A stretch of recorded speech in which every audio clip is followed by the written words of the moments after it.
अस्सलामुअलैकुम जी। Fundamental of physics सैलिडे रेज़निक walker का 10th addition है। Chapter 39 more about the matter waves. Problem 54 वो कहता है वेव फंक्शन हाइड्रोजन एटम का जो क्वांटम स्टेट रिप्रेजेंट करता है। डॉट प्लॉट है फिग नंबर 39.21 में, जहाँ एन की वैल्यू 0 है, एल एम एल 0 है और वेव फंक्शन को हम जाहिर कर रहे हैं 2 0 0 से।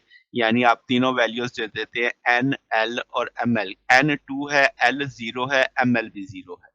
आर थीटा से 1/4 स्क्वायर रूट 2 पाई ए की पावर -3/2 2 माइनस ये गिवन डाटा में है। अब वो कहता है क्या कि जी इसका प्लॉट करो कि आपके पास वेव फंक्शन का स्केल लेके यानी प्रोबेबिलिटी को क्या ये प्लॉट हमारे पास इस वाली फिग के साथ कंसिस्टेंट है। फिर एनालिटिकली बताना है कि ये मैक्सिमम होगा किस पे आर जब 4a के बराबर हो जाएगा। फिर रेडियल प्रोबेबिलिटी निकालनी है। फिर हमने बताना है कि ये फंक्शन नॉर्मलाइज्ड है। फिर हमने देखना है कि ये यानी आपके पास इसको प्रूफ करना है इस चीज को। तो अगर हम इसका प्लॉट देखते हैं कि भई आपके पास वेव फंक्शन का स्केल लेके हम कंपेयर करते हैं डॉट प्लॉट से, तो जो हॉरिजॉन्टल एक्सिस होगा वो r से रिप्रेजेंट कर लेंगे, जबकि एक्चुअली वो रिप्रेजेंट किसको कर रहा होगा r बाई a को। यानी इन टर्म ऑफ a हम इन यूनिट a बता रहे होंगे। अब अगर प्लॉट को देखें कि इसकी हाईएस्ट पीक जो है, अगर आप वो आपके पास r 0 पे है और r बराबर है 2a पे, यहाँ पे अगर हम बात करें, तो आप कहेंगे कि ये कॉरेस्पॉन्ड कर रही है डेंसली डॉटेड रीजन जो centre of the fig of the plot है, ये वाली चीज को।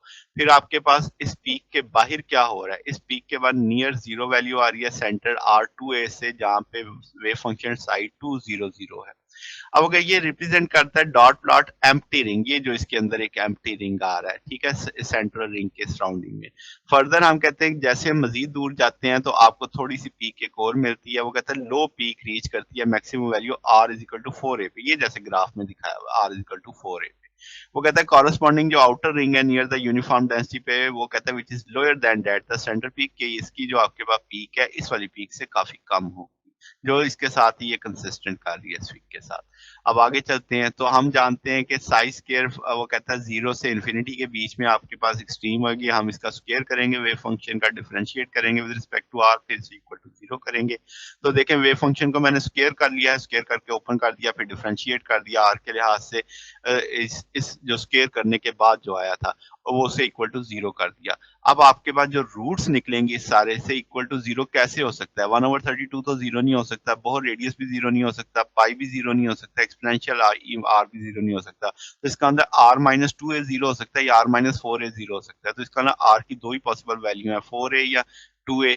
अब वो हम वेरीफाई कर सकते हैं प्लॉट के जरिए कि 4a पे वो लोकल मैक्सिमा होता है, जब हम देख सकते हैं पीछे। फिर आपके पास a में हमने ये भी देख लिया कि RA2 पे लोकल मिनिमा आ जाता है आपके पास।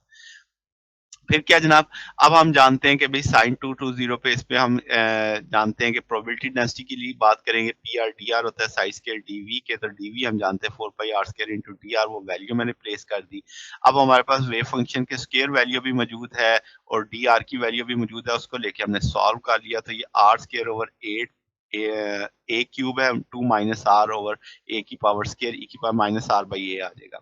अब हम जानते हैं x is equal to r by a. First उसने बात की जैसे यहाँ पे सवाल के अंदर कि हमने नॉर्मलाइज लाना है इस चीज को, तो मैंने क्या किया कि इसमें 0 से इन्फिनिटी ले लिया। पी आर की डी आर की वैल्यू जानते हैं हम, यहाँ पे इस सारे को कांस्टेंट बाहर निकाल लेंगे। तो आप सारे के पास इस सारे फैक्टर को सॉल्व करने के बाद जब हम बराबर रखेंगे इस सारी चीज को, तो आप कह सकते हैं कि भाई आपके पास जो इंटीग्रेशन आएगी वो इस पैटर्न पे आ जाएगी। ये एक्स स्क्वायर आ जाएगा माइनस 4x³ आ जाएगा प्लस 4x इंटू ई की पावर माइनस एक्स। इस सारे को आप अगर अलग अलग 3 इंटीग्रेशन बना लें तो वो इस शक्ल में लिखी जा सकती हैं। तो n फैक्टोरियल आपका बड़ी आसानी से आपको समझ आ जाएगा, 1/8 4 फैक्टोरियल, अगले में 3 फैक्टोरियल, अगले में 2 फैक्टोरियल, यानी जो भी x की पावर होगी वो उसका फैक्टोरियल आ जाएगा। तो यहाँ पे x की पावर 4 है, यहाँ पे x की पावर 3 है, यहाँ पे x की पावर 2 है, तो इसका जवाब 1 आ जाएगा। तो ये नॉर्मलाइज पे प्रूफ हो जाता है। तो ये हमारे पास सोल्यूशन है। अगर आपको इसमें कोई बात पूछनी हो, डाउट हो, नीचे कमेंट्स में पूछ सकते हैं। वीडियो अच्छी लगी हो तो वीडियो को लाइक कीजिएगा, दोस्तों के साथ शेयर कीजिएगा, चैनल को सब्सक्राइब कर दीजिएगा। अब तक के लिए इतना ही, बकिया इंशाल्लाह।